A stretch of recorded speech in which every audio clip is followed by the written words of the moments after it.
Bismillahirrahmanirrahim. Assalamualaikum warahmatullahi wabarakatuh. Perkenalkan, kami dari kelompok 1 dengan judul Keragaman Sosial Budaya, Etnis, Bahasa, Agama, Ekonomi di Indonesia. Dengan anggota Dery Rahmanda, Mila Maulida, Salsa Ekananda, Destiana Putri, Alfia Zahra, dan Pera Suciani. Materi yang pertama akan disampaikan oleh Pera Suciani. Keberagaman agama Indonesia adalah negara yang religius, dibuktikan dalam sila pertama Pancasila, yaitu ketuhanan yang Maha Esa. Kebebasan dalam beragama dijamin dalam Undang-Undang 1945, Pasal 29 yang menyatakan bahwa negara berdasar atas ketuhanan yang Maha Esa, dan negara menjamin kemerdekaan tiap-tiap penduduk memeluk agamanya masing-masing. Di Indonesia sendiri, ada 6 agama yang diakui dan resmi oleh negara, yaitu yang pertama Islam, yang kedua Kristen Protestan, yang ketiga Katolik, yang keempat Hindu, yang kelima Buddha, yang keenam Konghucu. 6 agama harus hidup berdampingan di masyarakat dengan prinsip toleransi antar umat beragama. Pertama, Islam. Kitab suci Islam adalah Al-Quran, tempat ibadahnya adalah masjid, hari raya besarnya adalah hari Idul Fitri, hari Idul Adha, hari Isra Miraj, dan tahun baru Hijriah, dan lain-lainnya. Yang kedua, Kristen Protestan, yaitu kitab suci Kristen Protestan ada Alkitab, tempat ibadahnya adalah gereja, dan hari besarnya adalah hari Natal, hari Jumat Agung, hari Paskah, kenaikan Isa Al-Masih. Yang ketiga, Katolik. Kitab suci Katolik adalah Alkitab, tempat ibadahnya adalah gereja, dan hari besarnya adalah hari Natal, hari Jumat Agung, hari Paskah, dan kenaikan Isa Al-Masih. Yang keempat, Hindu.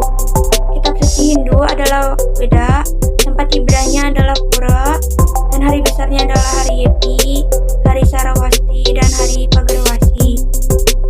Yang kelima adalah Buddha. Kitab suci Buddha adalah Tripitaka, tempat ibadahnya adalah Vihara, dan hari besarnya adalah Masjid. Yang keempat, Hindu. Kitab suci Hindu adalah Veda, tempat ibadahnya adalah Pura, dan hari besarnya adalah hari Yepi, hari Sarawasti, dan hari Pagarwasi. Yang kelima adalah Buddha. Kitab suci Buddha adalah Tripitaka, tempat ibadahnya adalah Vihara, dan hari besarnya adalah hari Waisak, hari Asada, dan hari Katina.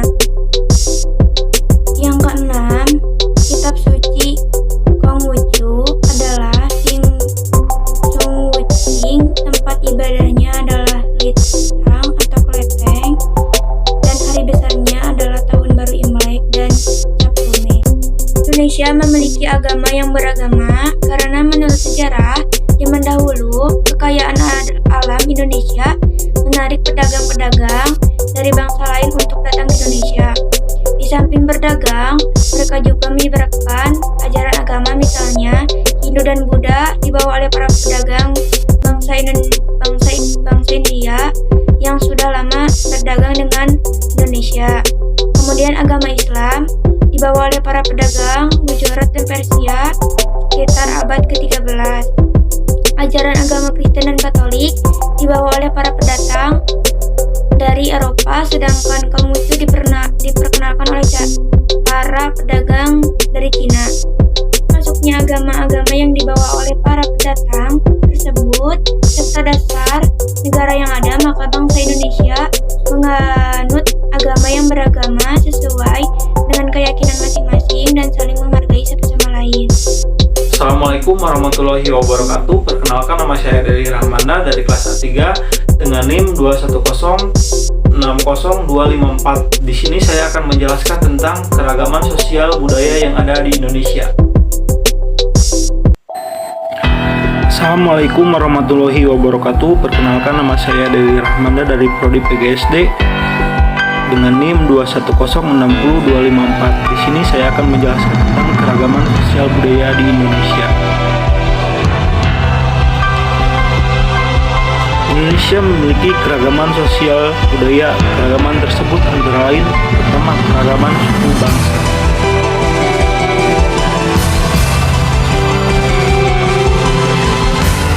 Contoh suku bangsa di Indonesia: Pulau Sumatera, suku bangsanya suku Batak, suku Minangkabau, dan suku Aceh. Di Pulau Jawa dan Bali, contoh suku bangsanya antara lain suku Jawa dan Sunda. Keragaman bahasa adalah alat komunikasi yang digunakan oleh manusia. Bahasa yang digunakan setiap suku bangsa berbeda-beda. Contoh bahasa daerah antara lain bahasa Batak dari Sumatera Utara, bahasa Sunda dari Jawa Barat, dan bahasa Betawi dari DKI Jakarta. Yang ketiga, keragaman rumah adat. Setiap provinsi di Indonesia memiliki rumah adat yang berbeda. Contoh rumah adat misalnya rumah Tongkonan dari Sulawesi Selatan. Selanjutnya, di sini saya Salsa Ekananda akan menjelaskan tentang keragaman etnis di Indonesia. Nah, jadi keragaman budaya atau etnik di Indonesia itu artinya Indonesia memiliki suku bangsa dan budaya yang beragam, mencakup rumah adat, pakaian adat, dan tarian daerah. Nah, keragaman etnik ini adalah perbedaan suku adat istiadat atau kepercayaan. Nah, mengapa sih di Indonesia ada keragaman etnik dan budaya? Karena leluhur bangsa Indonesia berasal dari dua nenek moyang dengan ras yang berbeda. Nah, suku bangsa yang tinggal di barat Indonesia merupakan keturunan ras Mongoloid, sedangkan yang tinggal di bagian timur adalah keturunan ras Australo-Melanesid. Lalu, faktor-faktor apa saja yang dapat dijadikan indikator pengelompokan etnis atau suku bangsa itu? Nah, yang pertama adalah kesamaan adat istiadat.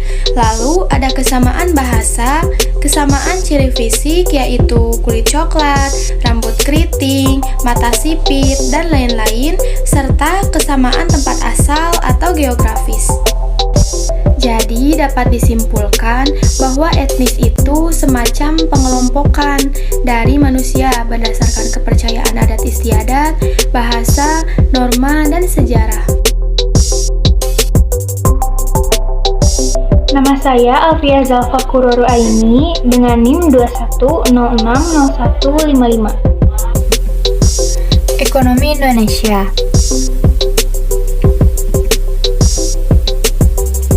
Indonesia adalah negara yang memiliki potensi ekonomi yang tinggi, potensi yang mulai diperhatikan dunia internasional.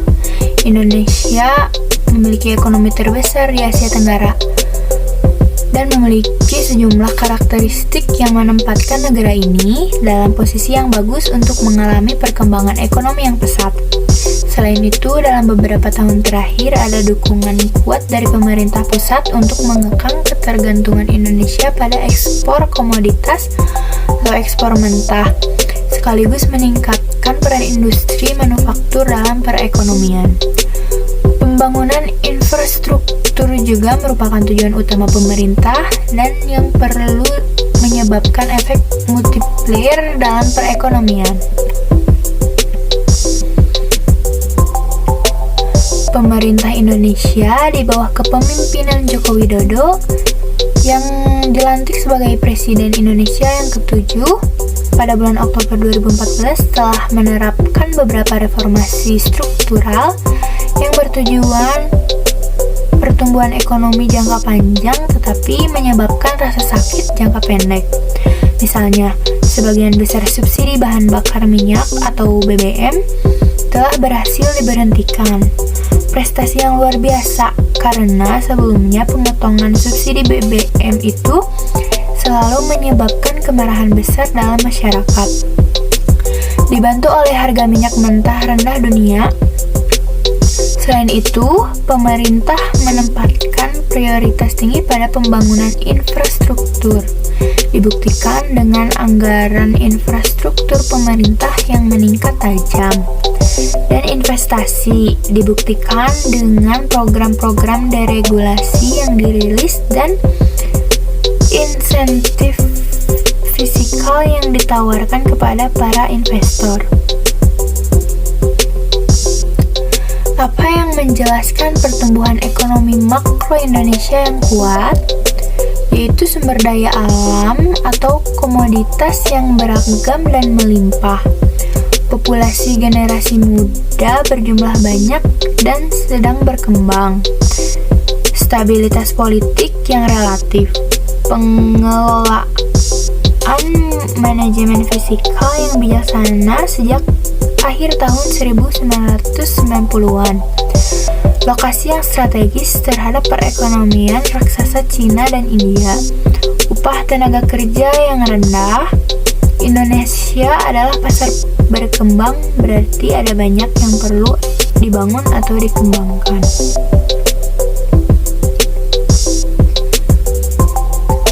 Indonesia adalah ekonomi pasar di mana perusahaan milik negara atau BUMN dan kelompok usaha swasta besar atau konglomerat memainkan peran penting. Ada ratusan kelompok swasta yang terdiversifikasi yang berbisnis di Indonesia.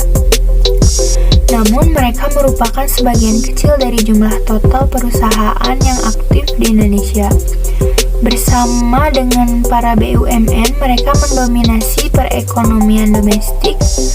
Ini juga berarti bahwa kekayaan terkonsentrasi di bagian atas masyarakat, dan biasanya ada kaitan erat antara elit korporat dan elit politik di negara ini. Usaha mikro kecil dan menengah di Indonesia yang bersama-sama berkontribusi 99% dari jumlah total perusahaan yang aktif di Indonesia. Tidak kalah pentingnya, mereka menyumbang sekitar 60% dari PDB Indonesia dan menciptakan lapangan kerja untuk hampir 108 juta orang Indonesia. Ini berarti bahwa usaha mikro kecil dan menengah merupakan tulang punggung perekonomian Indonesia.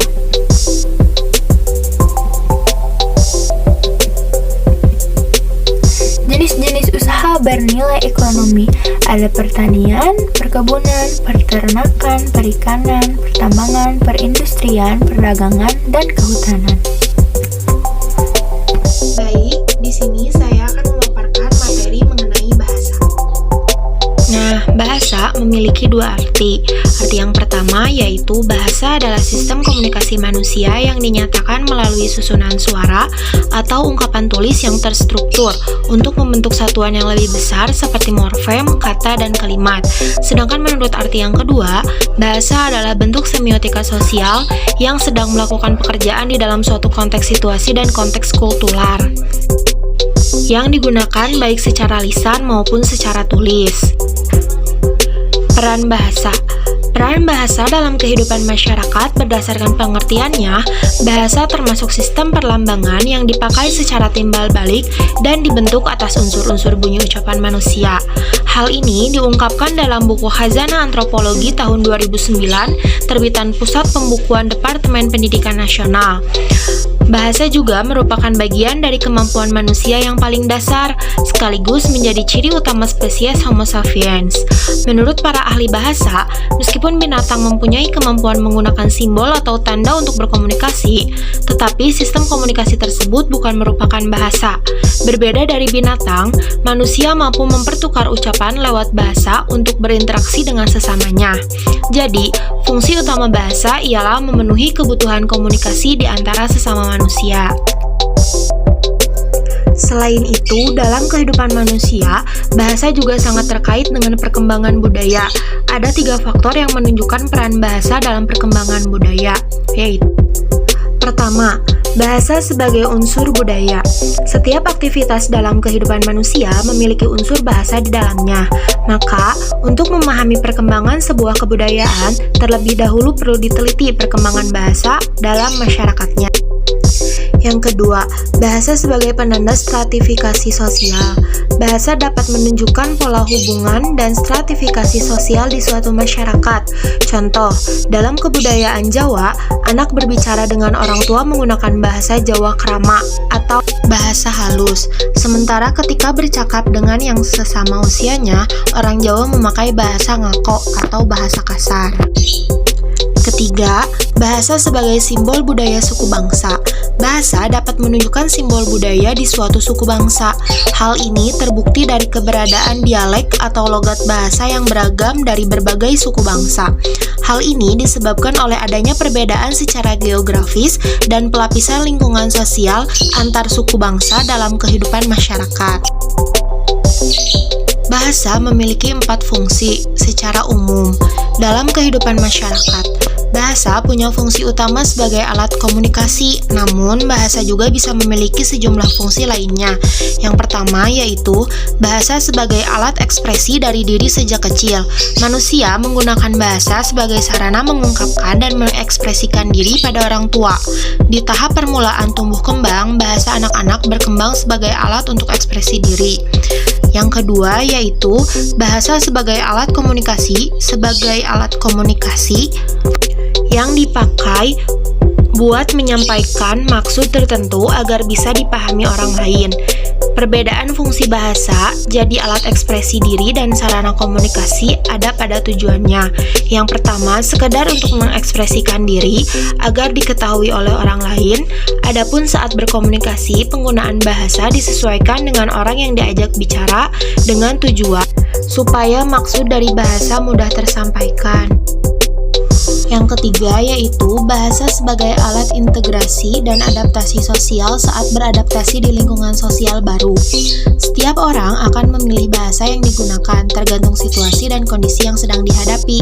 Hal ini agar ia mudah beradaptasi dan terintegrasi dengan lingkungan sosial tersebut. Yang keempat yaitu bahasa sebagai alat kontrol sosial. Bahasa bisa sangat efektif. Kontrol sosial dengan memakai bahasa bisa diterapkan pada individu atau materi dari pengertian dan fungsi bahasa. Materi selanjutnya akan disampaikan oleh Mila Maulida. Baik, saya akan menjelaskan keragaman etnis di Indonesia. Sebagai negara kepulauan, Indonesia memiliki beragam suku bangsa. Suku bangsa yang ada di Indonesia tersebar di seluruh wilayah Indonesia. Suku bangsa atau etnis adalah suatu golongan manusia yang anggota-anggotanya mengidentifikasi dirinya dengan sesama. Satu wilayah atau satu pulau di Indonesia dapat terdiri atas beragam suku bangsa. Berdasarkan Pensus Penduduk tahun 2010, diketahui bahwa Indonesia memiliki 1.128 suku bangsa. Suku Jawa adalah suku terbesar dan terbanyak di Indonesia. Selanjutnya ada suku Sunda menjadi suku kedua terbesar di Indonesia. Kemudian berikut ada keberagaman etnis di Indonesia. Yang pertama ada dari Pulau Sumatera, yaitu suku Melayu, suku Minangkabau, suku Rejang Bengkulu, suku Ogan, suku Palembang, dan lain-lain. Lalu yang kedua ada di Pulau Jawa, yaitu suku Betawi, suku Sunda, suku Jawa, suku Samin, dan lain-lain. Selanjutnya ada pada Pulau Kalimantan, yaitu suku Kutai, suku Dayak, suku Banjar, suku Tidul, dan lain-lain. Lalu yang selanjutnya di Pulau Sulawesi ada suku Bugis, suku Mandar, suku Toraja, suku Makassar, dan lain-lain. Lalu selanjutnya ada Maluku. Di sana terdapat suku Ambon, suku Kai, suku Tidore, dan lain-lain.